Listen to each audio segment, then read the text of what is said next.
It's so funny, like, we talk about this in our group and in our videos all the time. It's like, but people always say, like, can you get out of practice in being polyamorous? And in some ways, I think I feel that way.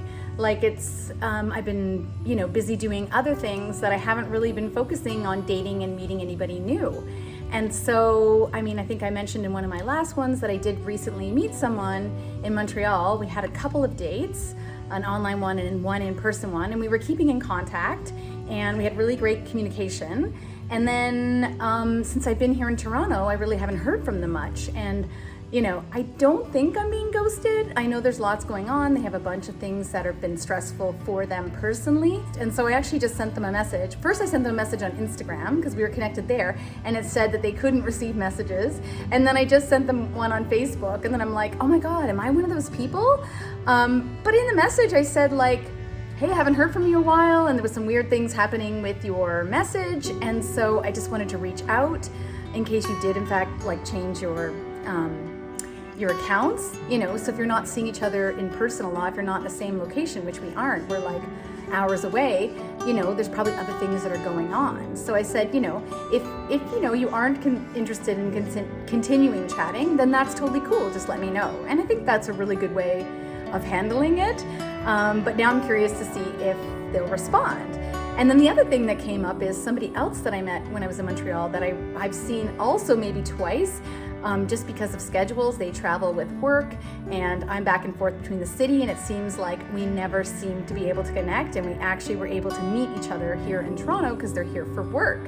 And so we had a date last night, which was awesome. Nice to get reconnected, just like a pretty vanilla date with a kiss at the end, which was nice. But then this morning I remembered they wanted to see me tonight and have a bit more of a fun date.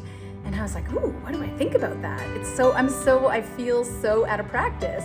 And then I remembered that a friend of mine has like an opening tonight that I said I was gonna go to. And then I had this whole debate in my head about whether or not I should invite them and mix them in with other poly people and friends I know, because these are also friends of Andre's. And so I asked my friend and I asked Andre, and he's like, why are you asking me? This is your decision. But it just felt weird because he's not here, he's staying with his friend. And so, we're communicating by text, and that's really strange. I know he's also not well. And so, it's so easy to fill our heads with all the stories about what's going on in their head. Maybe they're not happy about it, etc. And then kind of checking my own feeling in terms of what did I actually want? And so my friend said that, what do you want? And in the end, I ended up inviting them. I'm not sure if they're gonna be able to come just because of scheduling, but yeah, I feel good about it. I'm like, why can't we mix the groups? I probably wouldn't have questioned this before, but I feel like because I'm out of practice and I'm wanting to, Andre, not to have feelings about it, which is silly because we always have feelings about stuff. I don't think he'd be jealous, but more like FOMO, as I would be. And this actually came up a few months ago. I was here in Toronto and he was in Montreal, and there was a party being hosted by someone, and I wanted him to go, and so he went with a date, someone I don't even know, I haven't met, which was totally cool. But I had those moments of FOMO, like, oh my God, this person's meeting all my friends, and what if they like them more than me? And then I was like, no, this is not how polyamory works. There's space for everybody, and everybody's is different, and every relationship is different. Anyways, so those are kind of my thoughts for today. I thought I would share them. So thanks for listening.